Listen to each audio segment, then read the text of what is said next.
यो फोहोरले गर्दा मान्छेको आजभोलि स्वास्थ्य बिग्रिरहेको छ। जताततै फोहोरै फोहोर छ, यता पनि फोहोर छ, उता पनि फोहोर छ। यो फोहोरले गर्दाखेरि मान्छेलाई मुस्किल भइरहेको छ, जटिल भइरहेको छ। यो फोहोरले गर्दा मान्छेहरू बिग्रिरहेको छ। यस ओके, इन्टरनेटले मान्छेहरू बिग्रिरहेको छ। यो फोहोरले गर्दाखेरि बच्चाहरूको स्वास्थ्यलाई हानिकारक भइरहेको छ। बच्चाहरूलाई झाडा पखाला लागिरहेको छ, हैजा लागिरहेको छ। यो फोहोरले गर्दाखेरि मुस्किल भइरहेको छ, सास फेर्न पनि दूषित भइरहेको छ फोहोरले गर्दा।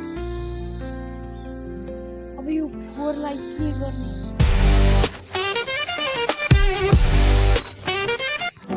दादा यो घरमा फोहोर फाल्ने ठाउँ रहेछ, कता फाल्ने?